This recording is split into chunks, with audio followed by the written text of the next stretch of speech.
State of Florida versus Trussell, 2014, 201 CF. Let the record reflect Mr. Trussell is present with his attorney.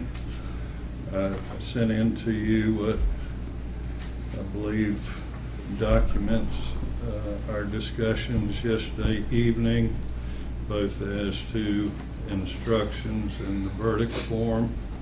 Y'all looked over those? Yes, sir.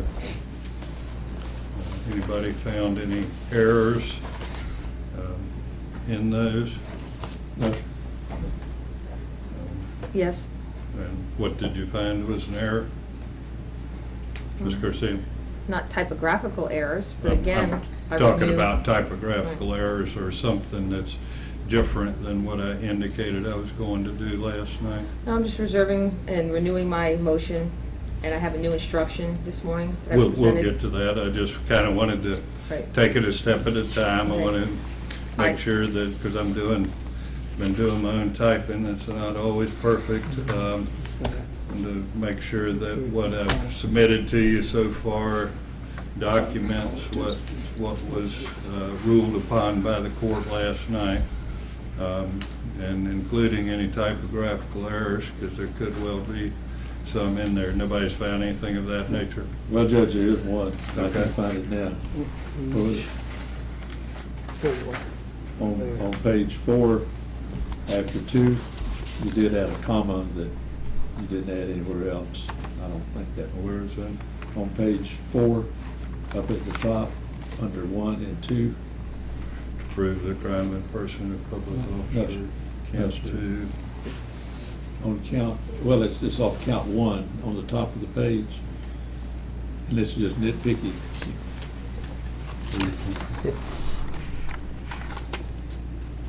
You on page 4?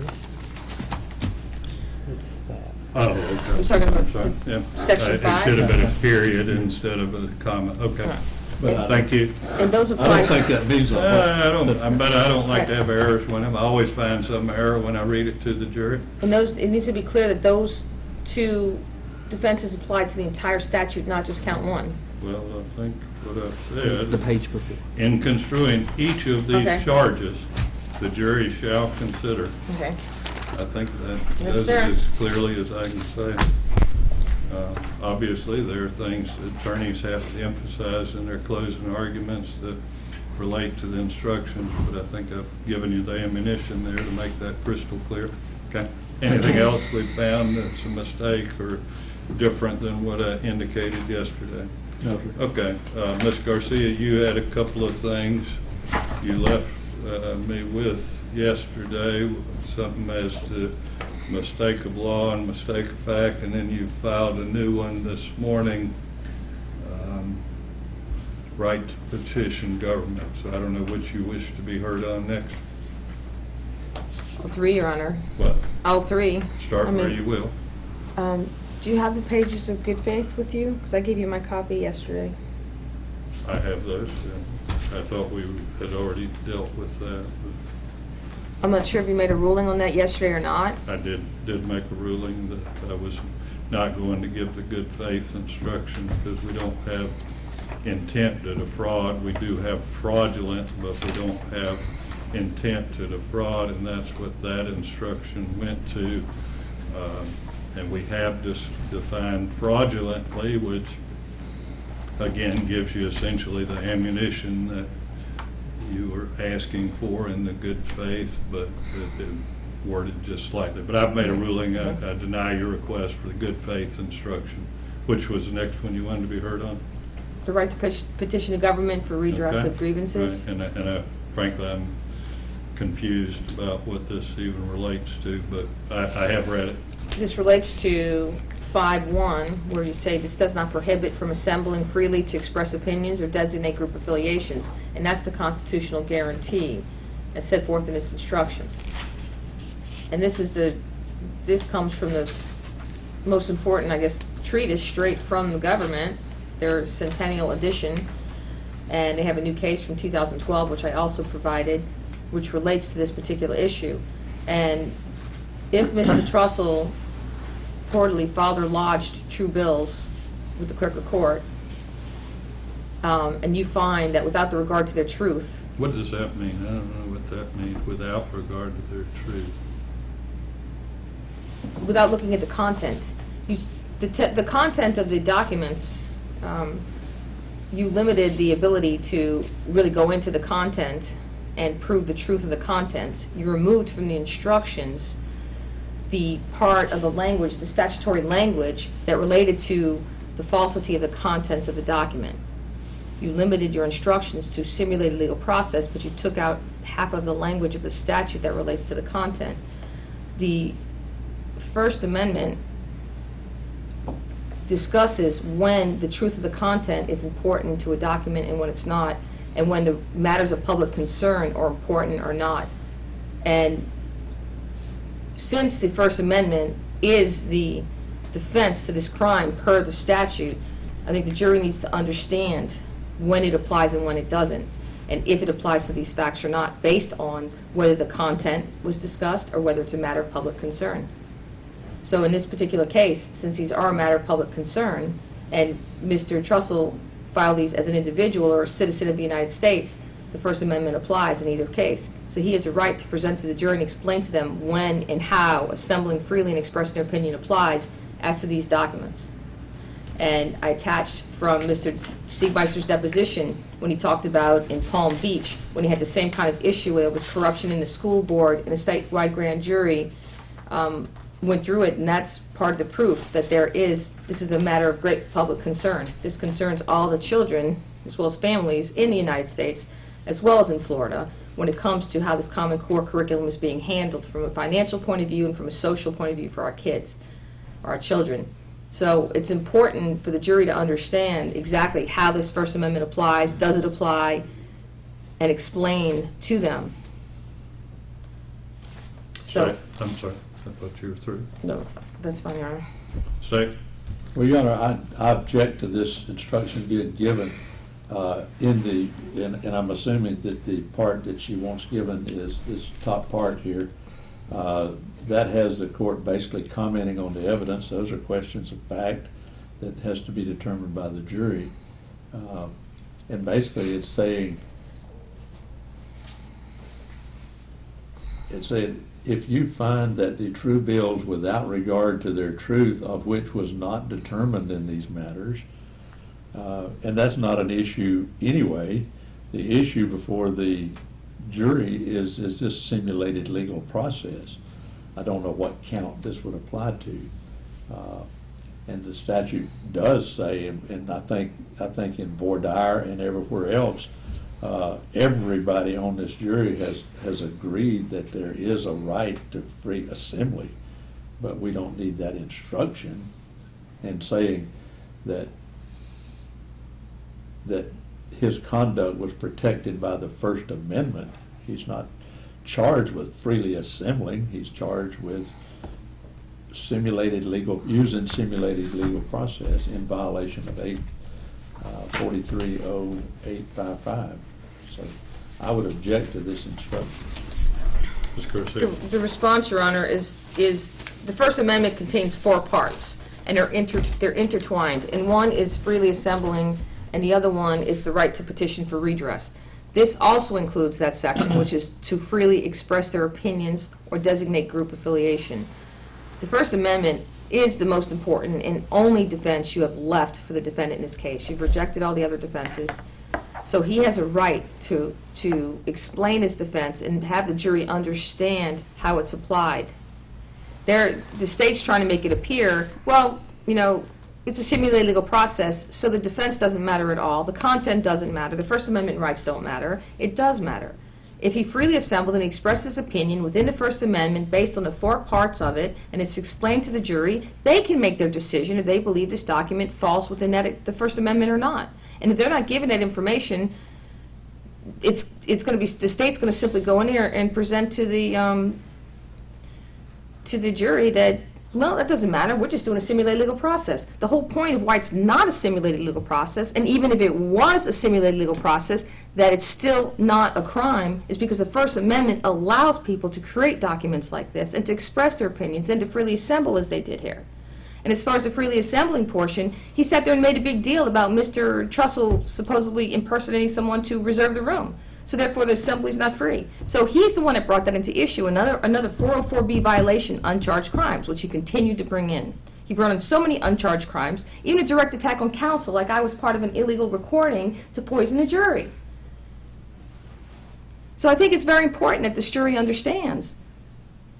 It can't just be written off like it doesn't matter. It's the only defense that you've left here.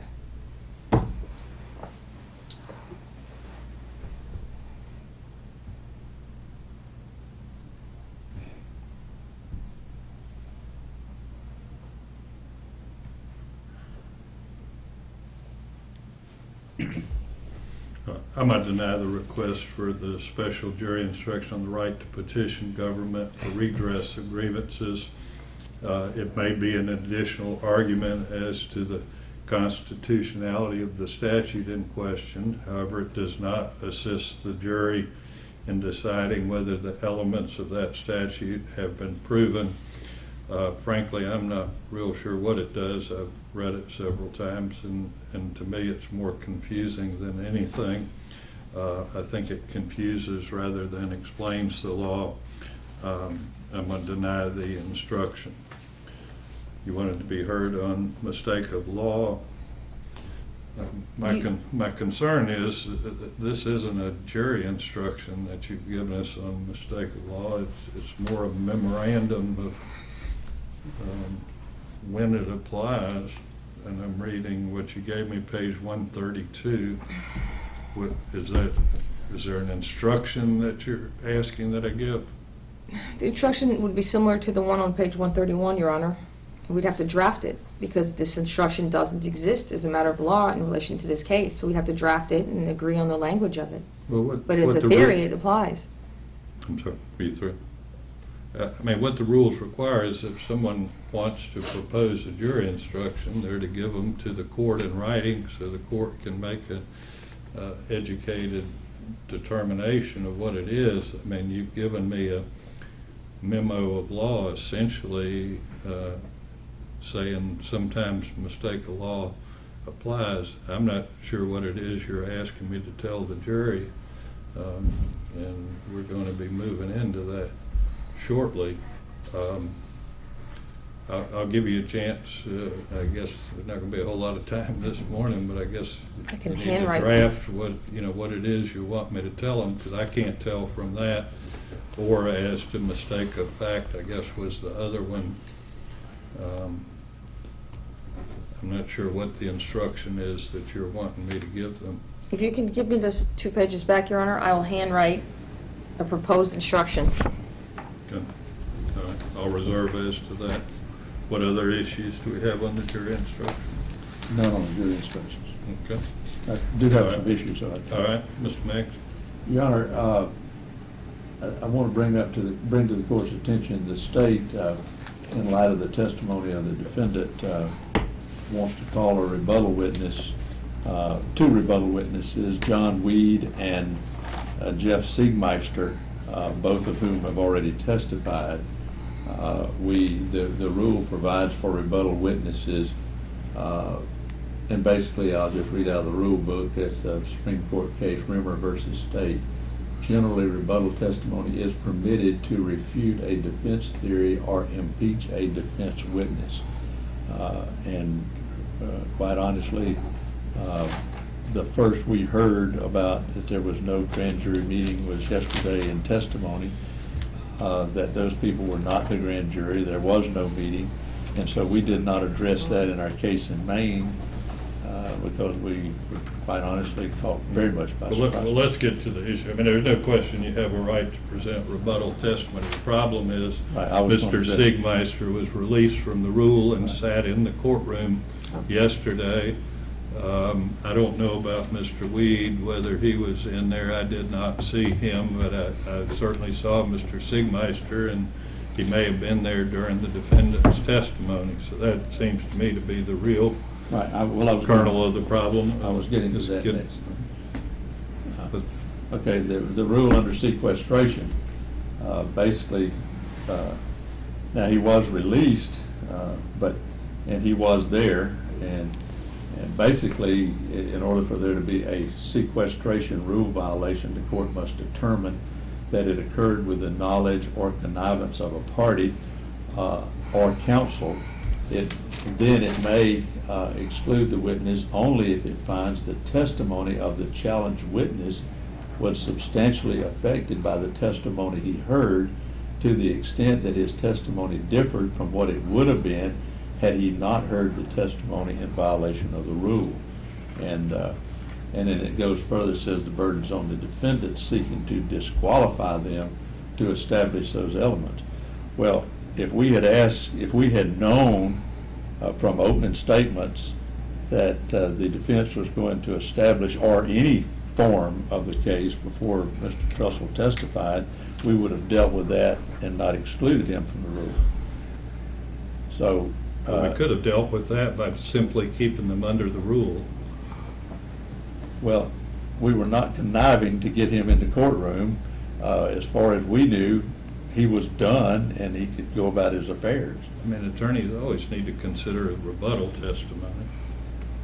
I was forced to release him.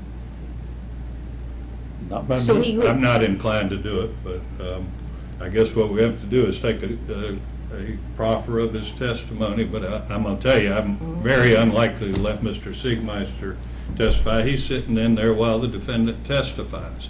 That certainly has an impact on his testimony. I don't know whether Mr. Weed was in there or not. I didn't specifically see him.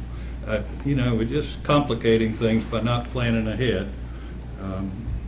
Mr. Weed wasn't there at other times, and he heard other testimony. Well, I don't know. I guess before we start the rebuttal testimony, we'll have to take a proffer of their testimony. It is unlikely that I'm going to do that, I can just tell you. Anyway, Yeah. what do we have in terms of the defense case? We have the constitutional expert. I don't know if you And- want to and bring him in to Give me a proffer. proffer of who he is and what professional proffer as to what you anticipate from him. Give me a name first, please. John Wolfgram, Spell that last name for me. Wolfgram. I'd have to go get his file real quick, Your Honor, to give you his curriculum. Well, I mean, just tell me in He's general. an attorney for, I think, 35 years. He's written numerous articles on the Constitution. When he actively practiced, he dealt with constitutional issues. He's studied the Constitution. He's got experience. He can explain this What is it that you think he can assist the jury in understanding? He can explain under the defenses of 5(1) and 2 what the First Amendment allows when it comes to assembling freely and expressing their opinions and designating group affiliation, how that's tied into the 3 other clauses or the 4 clauses, how they apply together for the First Amendment. And then he can explain what it allows citizens to do or not do, and what happens when you have to consider or not consider content, and what happens if there's a matter of public concern in the content of a documented issue or an expression at issue, so when it's protected or not. So he can educate them so they understand what this means. When you say right to freely assemble and express your opinion or designate group affiliation, he can explain to them so they can go back and make a factual determination of whether or not these 2 true bills violate that, or they are a proper expression or not. He's not coming in here to testify and say, they fall within it necessarily. He's coming in to educate them. And it's a slightly complicated process, but he can make it simple and straightforward. Once you listen to it, it makes it easy. You understand. The First Amendment has 4 parts: the enactment clause and the assembly clause and the petition clause, and they're all tied together and work together. And the new case law distinguishes and discusses what happens if there's public interest or public concern. And this is clearly public interest and public concern. This deals with the integrity of the grand jury system. This deals with the ability of people to express their opinion in writing and complain about a public official's activity. Read through. Yeah, I mean, just like we had, John McDonald came in and, he explained Ms. Johnson's actions, and, he would come in and explain the defense. And it goes to the defense, and it goes to whether it's even a legal process or semi-legal process in the jury's mind. Stay. Well, Judge, the court is responsible for the law and the constitutionality issues. That we've dealt with this in pretrial, that the statute 835 has been deemed to be, is presumed to be constitutional. We dealt with that on a motion for something, I can't remember what the motion was at the time. But this witness will, and an expert is one who can assist the jury, and the law is not in dispute here. Just not in dispute at all. Even these jurors have said they understand that people have a right to freely assemble. They have a right to. It's already been dealt with on voir dire. So it will not be helpful to the jury to have someone to come in to explain to them what freely assemble means and what the Constitution means. So I'd object to him testifying as an expert. Ms. Garcia. The rebuttal is, he's not coming in to say this statute is unconstitutional. That's a whole different issue. That'll be up in the district court and in the Supreme Court. But what he's here to testify to is, what does Section 5.1 mean? And is it applicable to the facts in this case? So the jury can make an educated decision on whether or not this is an expression of an opinion, or is this, similar legal process? I mean, it goes to the entire heart of the case. It doesn't go to the constitutionality of the statute at all. We're not fighting that. We understand. We're here. We're stuck with this law right now, today, sitting here, and these are the elements the state has to prove, and here's our defenses. And he's just acting like the defense doesn't matter. I mean, we have a right to a defense, and we have a right for the jury to understand. But I'm going to exclude Mr. Wolfgram's testimony. I'm looking at the provisions in question, which are on page 4 of the jury instructions. It says, these sections do not prohibit individuals from assembling freely to express opinions or designate group affiliation or association. I don't find anything confusing about that. I don't find anything that expert testimony is going to assist the jury with in understanding that. The second section, Section 2, these sections do not prohibit or in any way limit a person's lawful and legitimate access to the courts or prevent a person from instituting or responding to legitimate and lawful process. Again, I don't find anything confusing about that.